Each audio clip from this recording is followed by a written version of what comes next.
Maintenant, on va étudier les oscillations électriques libres amorties.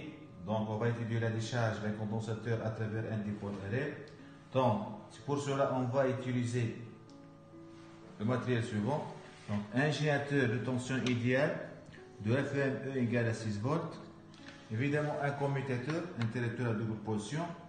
Un condensateur de capacité C. On va choisir C égale 4,7 microfarad. Et un conducteur ohmique de résistance variable. Je vais commencer par la valeur grand R est égale à 100 ohms.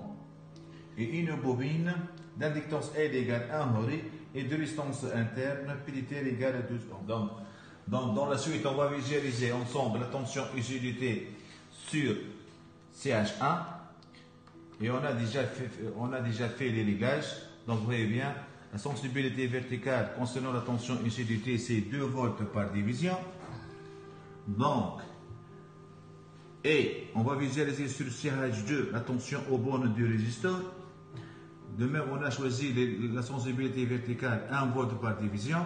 Et la tension, évidemment, la tension visualisée sur CH2, c'est une tension donc inversée. Vous voyez bien, on observe sur l'écran, sur la liste du menu de CH2, couplage aisé, limite off, et en bas, inversé on.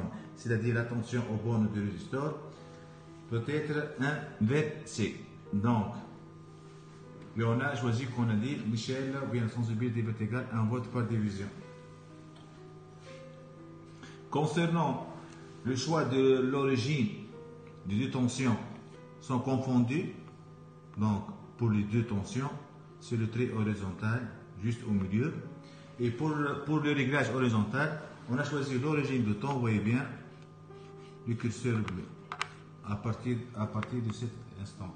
Donc, maintenant, on va essayer de charger le condensateur. Je vais basculer le commutateur K sur la position U. Vous voyez bien, on va voir la courbe, c'est un trait parfaitement horizontal, puisqu'il s'agit d'une charge de condensateur directe à travers le générateur.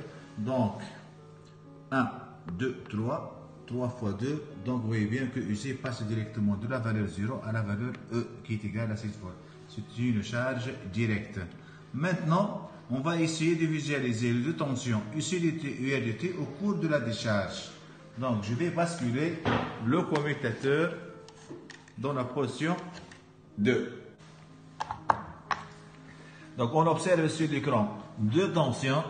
Donc, un signal bleu qui correspond à la tension UC aux bornes de condensateur et un signal jaune qui correspond à la tension aux bornes du résisteur. Et n'oubliez pas que d'après le branchement de l'oscilloscope, on va visualiser la tension moins IR. C'est pour cela qu'on a appuyé sur le bouton inverse de CH2 pour visualiser directement la tension UR. La question que se pose, est-ce qu'on peut visualiser la tension aux bornes de la bobine?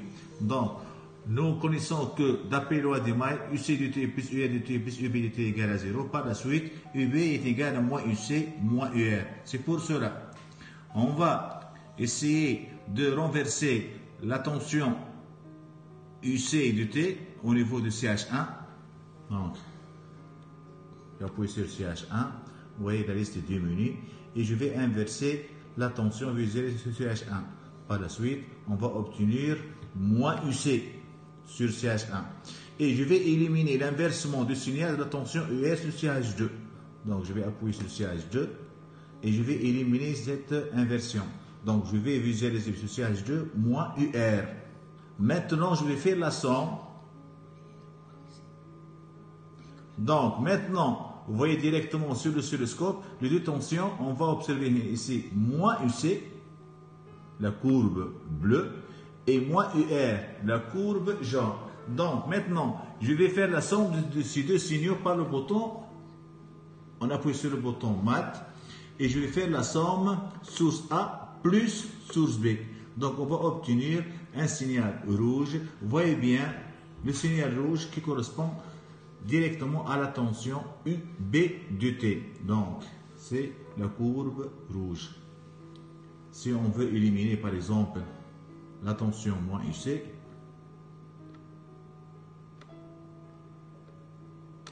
si je vais éliminer la tension moins, donc, pardon, j'ai éliminé moins UR. Maintenant, je vais éliminer moins UC.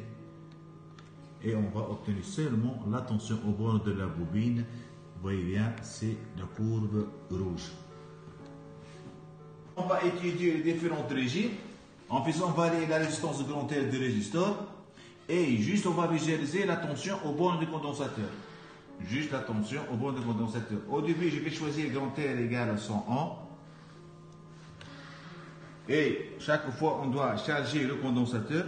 Je vais placer le commutateur sur la position 1. On visualise la tension UC. Donc, c'est un signal de couleur bleue, donc parfaitement horizontal. En basculant le commutateur sur la position 2, on observe sur l'écran la tension UC. Donc, il s'agit d'un régime pseudo-périodique. Maintenant, je vais essayer de mémoriser cette courbe. Donc, essayons de suivre en appuyant sur le bouton storage. Donc, évidemment, type onde, source chaîne 2. Donc, je vais choisir la piste numéro 1. Donc, chaîne 1, oui. Save. Maintenant, on va changer la valeur de la résistance du grand R. Je vais choisir la valeur 700. Donc, essayons de suivre. Donc, c'est la valeur 700. Et je refais le même travail. Donc, je vais charger le condensateur en basculant le commutateur sur la position 1. C'est égal à 6 volts. Donc, je vais faire la décharge. Donc, on va obtenir un signal. Donc, une tension n'est plus oscillante. Donc, on obtient un nouveau régime. C'est le régime apériodique. Donc, je vais essayer de mémoriser ce signal. Donc, storage, c'est déjà appuyé. Donc, je vais changer la piste. Je choisis la piste numéro 2. Maintenant,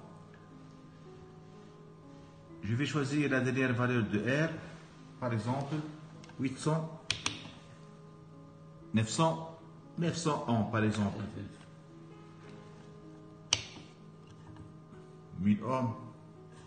Donc, on refait le même travail. On charge le condensateur. Vous voyez bien, la tension ici est parfaitement sinusoïdale. Et ensuite, la décharge du condensateur. On obtient une tension UC. C'est une tension qui n'est plus oscillante. Il s'agit aussi d'un régime apériodique, mais on voit aussi que le temps de retour est plus grand que le temps de retour du signal correspond au deuxième cas. Maintenant, je vais essayer de restaurer les deux autres courbes. Donc, on appuie sur le storage. Donc, puis F5. Donc, on va charger. Je choisis la référence A. Donc, vous voyez bien, c'est la tension UC, la première courbe qui s'agit du régime pseudo-périodique correspond à la première valeur de R qui est égale à 100 ohms. Donc, référence B. Donc, essayons de suivre. Donc, on obtient trois signaux. Donc, le premier signal qui correspond au régime pseudo-périodique, qui correspond à la plus faible valeur de R égale à 100 ohms. Ensuite, un régime apériodique qui correspond à R égale 700 ohms. Et finalement, le troisième régime, c'est un régime apériodique avec un temps de retour plus grand. C'est un régime apériodique qui est très lent, qui correspond à R est égal à 1000 ohms.